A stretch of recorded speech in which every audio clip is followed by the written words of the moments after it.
বিষয়ের পক্ষ থেকে বলছি, তোমরা যারা ক্লাস 12-এ পড়ছো অর্থাৎ থার্ড সেমিস্টার দেবে পরের মাসে 8ই সেপ্টেম্বর থেকে, আর এক মাসও পরীক্ষা বাকি নেই। 8ই সেপ্টেম্বর পরীক্ষা শুরু হবে এবং ইতিহাস পরীক্ষা তোমাদের থার্ড সেমিস্টারে হবে 15ই সেপ্টেম্বর সকাল 10টা থেকে 11টা 15 পর্যন্ত। ইতিপূর্বে আমরা পড়ার বিষয়ের পক্ষ থেকে প্রথম 3টা অধ্যায় কমপ্লিট করে ফেলেছি এবং চতুর্থ অধ্যায় 2টো পার্ট দিয়ে দিয়েছি। আজকে আমরা চতুর্থ অধ্যায় তৃতীয় পার্টটা দেব, ঊনবিংশ ও বিংশ শতকে উপনিবেশবাদ এবং সাম্রাজ্যবাদ। ঠিক যেইভাবে উচ্চ মাধ্যমিক শিক্ষা সংসদ বলেছে, নাম্বার ডিভিশন ঠিক যেইভাবে করে দিচ্ছে, আমরা কিন্তু ঠিক সেইভাবেই দেব। কাজেই আমরা এই পড়ার বিষয় চ্যানেলে তোমাদের জন্য থার্ড সেমিস্টারের ইতিহাস ছাড়াও রাষ্ট্রবিজ্ঞান, দর্শন এবং শিক্ষাবিজ্ঞান নিয়ে আলোচনা করি। উচ্চ মাধ্যমিক শিক্ষা সংসদ ঠিক যেইভাবে বলেছে প্রত্যেকটা অধ্যায় দেখবে বেশ কিছু স্টার দেওয়া আছে, সেগুলো হচ্ছে খুব গুরুত্বপূর্ণ। কারণ যেভাবে মার্কস ডিভিশন করেছে সেই মার্কস ডিভিশন অনুসারে যে 32 নম্বরের জন্য, আমি আর বিস্তারিত বলছি না, 32 নম্বরটা আমি অন্য ভিডিওতে বলেছি। এই 32 নম্বরের জন্য কিন্তু স্টার নাম্বারগুলো, কারণ আমাদের প্রথম চোখ হচ্ছে 32 নাম্বার, আর 20% বা 8 নম্বর হবে একটু কঠিন, সেগুলো যেগুলো স্টার দেওয়া নেই সেগুলো অবশ্যই ভালো করে পড়বে। এছাড়া আমরা মডেল যে কোশ্চেন সেট পেপার যেগুলো উচ্চ মাধ্যমিক শিক্ষা সংসদ থেকে দিয়েছে সেগুলো আমরা দিয়েছি, তোমরা যদি সেগুলো ভালো করে দেখো এবং অধ্যায় ভিত্তিক অবজেক্টিভগুলো যদি ভালো করে করো, আশা করি, কেন বলছি, অবশ্যই পরীক্ষায় ভালো রেজাল্ট করবে। তো চলো আর কথা না বাড়িয়ে আমরা থার্ড পার্টটা শুরু করি চতুর্থ অধ্যায়ের। দেখো 85টা দিয়েছিলাম, আজকে পার্ট 3-তে 86 থেকে দিচ্ছি। ব্রিটিশ ইস্ট ইন্ডিয়া কোম্পানি 1757 সালে জানুয়ারি মাসে কলকাতা পুনর্দখল করলে 1757 সালে ফেব্রুয়ারি মাসে উভয়ের মধ্যে আলীনগরের সন্ধি, ব্যাকেটে সালটা দেওয়া আছে দেখো, 1757 সালে ফেব্রুয়ারি মাসে স্বাক্ষরিত হয়। নেক্সট, 1756 সালে জুন মাসে সিরাজ কলকাতা দখল করলে সেখানকার শাসনকর্তা নিয়োগ করেন মানিক চাঁদকে। নেক্সট, আলীনগর সন্ধি ভঙ্গের অজুহাতে রবার্ট ক্লাইভ সিরাজউদ্দৌলার বিরুদ্ধে মুর্শিদাবাদ আক্রমণ করে। নেক্সট 89, বাংলার নবাব সিরাজউদ্দৌলার সাথে ইস্ট ইন্ডিয়া কোম্পানির সেনাপতি রবার্ট ক্লাইভের মধ্যে 1757 সালে পলাশীর প্রান্তরে সংগঠিত পলাশীর যুদ্ধে বাংলার নবাব পরাজিত হলে বাংলার স্বাধীনতার সূর্য অস্তমিত হয়। নেক্সট, মিরনের আদেশে, এই মিরন ছিলেন মির্জাফরের ছেলে, সিরাজকে হত্যা করা হয়। জুলাই মাসে করা হয়েছিল, 1757 সালে জুলাই মাসে। কে করেছিল? মোহাম্মদী বেগ, ঠিক আছে, অর্থাৎ মিরনের আদেশে করেছিল মোহাম্মদী বেগ সিরাজকে হত্যা করে। 91, মোহাম্মদ অধ্যাপক হিল পলাশী যুদ্ধের জন্য সিরাজের অহমিকা ও অর্থলোভকে দায়ী করেছেন। 91, একটু গণ্ডগোল হয়ে গেছে, 91 দুটো হয়ে গেছে দেখো, যাই হোক। ম্যালেসনের মতে পলাশী যুদ্ধের মতে আর কোনো যুদ্ধের ফলাফল এত প্রত্যক্ষ, এত ব্যাপক ও এত স্থায়ী হয়নি। 92, পার্সিভাল স্পিয়ারের মতে নবাবের সঙ্গে কোম্পানির সম্পর্ক ছিল ছায়া ও কায়ার মতো। নেক্সট 93, যদুনাথ সরকারের মতে পলাশী যুদ্ধের মাধ্যমে ভারতে মধ্যযুগের অবসান এবং আধুনিক যুগের সূচনা হয়। 94, ফ্রম পলাশী টু পার্টিশন গ্রন্থের লেখক হলেন শেখর বন্দ্যোপাধ্যায়। 95, পলাশীর যুদ্ধে বাংলার নবাব সিরাজউদ্দৌলাকে পরাজিত করে ক্লাইভ 20 লক্ষ টাকা ও বার্ষিক 30,000 পাউন্ড মূল্যের জায়গিরের বিনিময়ে 1757 সালের 26শে জুন মির্জাফরকে সিংহাসনে বসান। অর্থাৎ পলাশীর যুদ্ধের পর বা সিরাজউদ্দৌলার পর বাংলার নবাব হন মির্জাফর। 96, ভার্সিট্যাট ব্র্যাকেটে 1760 মির্জাফরকে অপসারণ করে মীর কাসিমকে মির্জাফরের জামাই। কত সালে? 1760 সালে বর্ধমান, মেদিনীপুর ও চট্টগ্রামে জমিদারি সত্ত্বের বিনিময়ে বাংলার নবাব করেন। নেক্সট 97, মীর কাসিম মুঘল সম্রাট দ্বিতীয় শাহ আলমের কাছ থেকে 26 লক্ষ টাকার রাজস্ব প্রদানের সত্ত্বে নবাবী ফরমান লাভ করে 1717 সালে। 98, ব্রিটিশদের প্রভাব থেকে স্বাধীনভাবে রাজ্য পরিচালনার জন্য মীর কাসিম মুর্শিদাবাদ থেকে মুঙ্গেরে রাজধানী স্থানান্তর করেন। 99, মীর কাসিমের অন্যতম সেনাপতি ছিলেন মার্কার।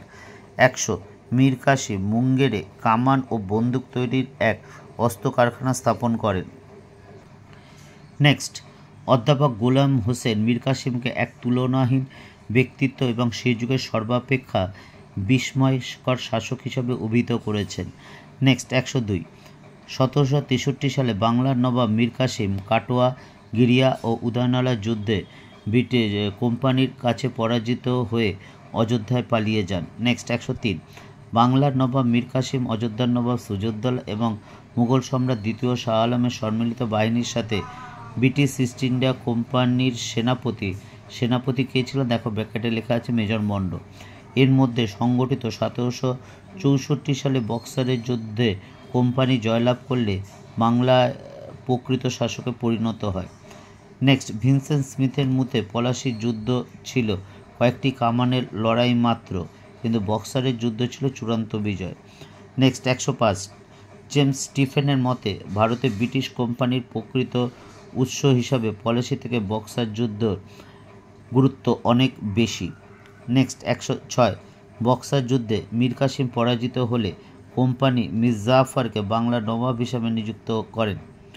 নেক্সট 107। রবার্ট ক্লাইভ 1765 সালে দ্বৈত শাসন ব্যবস্থা প্রবর্তন করলে 1770 সালে, সেটা বাংলায় হচ্ছে 1176 সনে, বাংলায় 76-এর মন্বন্তর দেখা যায়। নেক্সট 108। 1765 সালে রবার্ট ক্লাইভ দ্বিতীয়বার বাংলার গভর্নর হয়ে আসেন। 109। মুঘল সম্রাট দ্বিতীয় শাহ আলম ইংরেজ ইস্ট ইন্ডিয়া কোম্পানির মধ্যে 1765 সালে এলাহাবাদের দ্বিতীয় সন্ধি স্বাক্ষরিত হয়। এর ফলে মুঘল সম্রাট কারা ও এলাহাবাদ লাভ করে, আর কোম্পানি বাংলা, বিহার ও উড়িষ্যার দেওয়ানি লাভ করে 26 লক্ষ টাকার বিনিময়ে। নেক্সট 110। কাটিয়ারের আমলে 1770 সালে বাংলায় 76-এর মন্বন্তর হয় এবং এতে বাংলার 1/3 মানুষ মারা যায়। নেক্সট 111। 1772 সালে বাংলায় দ্বৈত শাসন ব্যবস্থার অবসান ঘটান হেস্টিংস। 112। ইংরেজদের সাথে মহীশূরে মোট 4টি যুদ্ধ হয়। 113। প্রথম ইঙ্গ-মহীশূর যুদ্ধ 1769 সালে মাদ্রাজে সন্ধির মাধ্যমে সমাপ্তি হয়। 115। 14টা বাদ আছে। হায়দার আলী 1582 সালে মৃত্যু হলে টিপু সুলতান মহীশূরের শাসক হন। এটা একটু বলার আছে, এই দ্বিতীয় ইঙ্গ-মহীশূর যুদ্ধ চলাকালীন 1782 সালে হায়দার আলীর মৃত্যু হলে তার ছেলে টিপু সুলতান নবাব হন আর কি, এবং 1784 সালে ম্যাঙ্গালোরের সন্ধির মাধ্যমে এই দ্বিতীয় ইঙ্গ-মহীশূর যুদ্ধের অবসান ঘটে। নেক্সট 116। 1784 সালে ব্রিটিশ ইস্ট ইন্ডিয়া কোম্পানির সাথে মহীশূরের শাসক টিপু সুলতানের মধ্যে ম্যাঙ্গালোরে সন্ধি স্বাক্ষরিত হয়, ফলে দ্বিতীয় ইঙ্গ-মহীশূর যুদ্ধের অবসান ঘটে। 117। ওয়ারেন হেস্টিংস 1784 সালে ম্যাঙ্গালোরের সন্ধিকে অপমানকর শান্তি চুক্তি বলে অভিহিত করেছেন। 118। 1792 সালে শ্রীরঙ্গপত্তনমের সন্ধি, দেখো ব্যাকেটে কার মধ্যে হয়েছিল দেওয়া আছে, স্বাক্ষরের মাধ্যমে তৃতীয় ইঙ্গ-মহীশূর যুদ্ধের অবসান হয় এবং এই সন্ধির শর্ত অনুসারে টিপু তার 2 পুত্রকে ইংরেজদের হাতে তুলে দেয়। 119। টিপু সুলতানকে অধীনতামূলক মিত্রতার নীতিতে স্বাক্ষরের নির্দেশ দেন, কিন্তু টিপু তা প্রত্যাখ্যান করেন। 120। 1799 সালে ব্রিটিশ কোম্পানি ও নিজামের যৌথ বাহিনী মহীশূর আক্রমণ করলে চতুর্থ ইঙ্গ-মহীশূর যুদ্ধের অবসান হয় এবং শ্রীরঙ্গপত্তনমের যুদ্ধ, ব্র্যাকেটে সালটা দেওয়া আছে, পরাজয়ের মাধ্যমে চতুর্থ ইঙ্গ-মহীশূর যুদ্ধের অবসান হয় এবং টিপুর মৃত্যু হয়। 121। 1799 সালে শ্রীরঙ্গপত্তনমের যুদ্ধ পরাজয়ের মাধ্যমে মহীশূর রাজ্যের পতন হয়।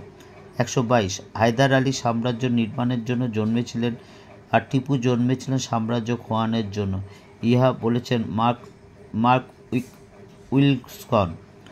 123। টিপু সুলতানের সংগ্রাম প্রসঙ্গে অধ্যাপক কালীকিঙ্কর দত্ত বলেছেন, অষ্টাদশ শতকে ভারতের ইতিহাস হলো ভাগ্যান্বেষী দুঃসাহসিক ব্যক্তিদের ক্ষমতা লাভের কাহিনী। নেক্সট 124। 1761 সালে আফগান শাসক আহমদ শাহ আবদালির সাথে মারাঠা পেশোয়ার মধ্যে তৃতীয় পানিপথের যুদ্ধ সংগঠিত হয়। এই যুদ্ধে মারাঠা শক্তি পরাজয়ের ফলে ভারতে স্বাধীন হিন্দু রাজ্য গঠনের স্বপ্ন শেষ হয় ও ব্রিটিশদের সাম্রাজ্য বিস্তার সহজ হয়। 125 স্বাধীন মারাঠা রাজ্যের প্রতিষ্ঠা করেন ছত্রপতি শিবাজী। 126 মারাঠাদের ম্যাকিয়াভেলি বলা হয় নানা ফড়নবিশকে।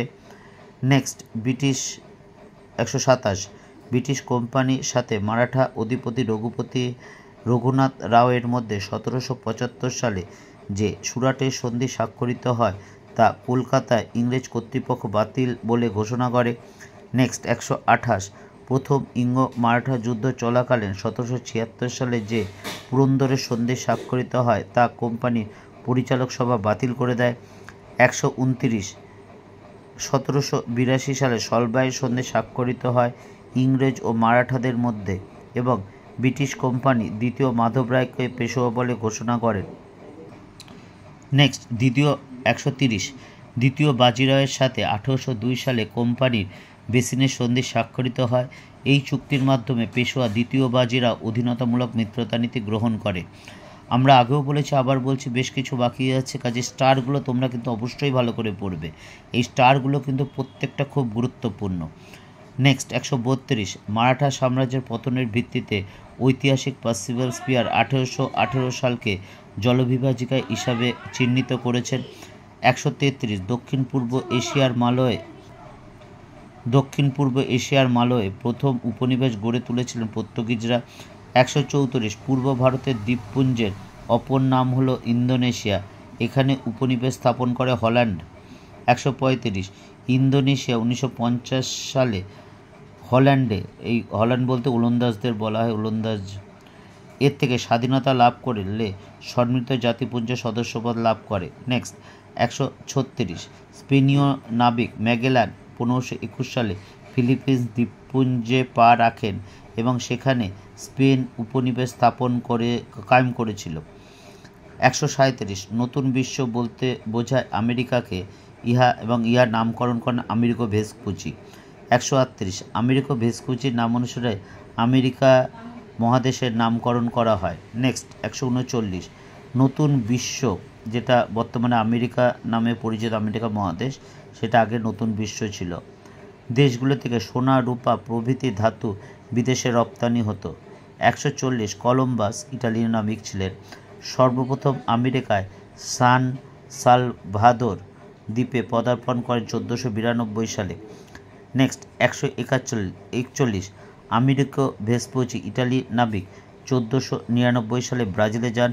142 আজটেক সভ্যতা পতন বা ধ্বংস সাধন করেন হার্নান্দো কর্টেস। 143 ইনকা সভ্যতা ধ্বংস করেন ফ্রান্সিসকো পিজারো। 144 ইউরোপীয় দেশগুলির মধ্যে পর্তুগাল সামুদ্রিক অভিযানের ক্ষেত্রে পথিকৃৎ ছিলেন। 145 কেব্রাল 1500 সালে দক্ষিণ আমেরিকার ব্রাজিলে পদার্পণ করেন। 146 দক্ষিণ আমেরিকার অধিবাসীরা রেড ইন্ডিয়ান নামে পরিচিত। 147 1823 সালে মার্কিন রাষ্ট্রপতি মন্ডো যে নীতি গ্রহণ করে তা ইতিহাসে মন্ডো নীতি নামে পরিচিত। 148 1497 সালে জন ক্যাবট ও তার পুত্রকে নৌ অভিযানে উৎসাহ প্রদান করেন ব্রিটিশ রাজা সপ্তম হেনরি। 149 আমেরিকার স্বাধীনতা লাভ করে 1776 সালের 4 জুলাই। এই ছিল আমাদের থার্ড পার্টটা, আর আজকালকের মধ্যে আমরা এর শেষ পার্টটা নিয়ে আসবো। কাজে তোমরা বুঝতে পারছো তোমাদের একটু চাপ পড়ে যাচ্ছে, কিন্তু ইতিহাসের সিলেবাসটা যথেষ্ট বড় এবং যে বইগুলো দিয়েছে এবার, ছায়া বলো, রায়মাটি বলো, সাতটা বলো, নবভারতী প্রকাশ, প্রত্যেকটা বই খুব সুন্দর, প্রান্তিকও খুব সুন্দর এবং একটা বইতে থেকে আরেকটা বইতে গেলে কিন্তু অবজেক্টিভ বেড়ে যাচ্ছে। যেহেতু পর্ষদ প্রশ্ন করবে, কোন বই থেকে প্রশ্ন করবে তুমিও জানো না, আমিও জানি না, কাজেই আমাকে সব রকম তৈরি থাকতে হবে। তোমরা অবশ্যই এগুলো কিন্তু একটু ভালো করে পড়ো, তাহলে অবশ্যই আশা করি কমন পাবে এবং মডেল সেট কোশ্চেন পেপারগুলো কিন্তু অবশ্যই পড়ো। পড়ার বিষয়ের পক্ষ থেকে এতটুকুই, অগ্রিম শুভেচ্ছা রইল সকলের জন্যই। অবশ্যই ভালো পরীক্ষা হবে, তোমাদের নিজের উপর বিশ্বাস রাখো।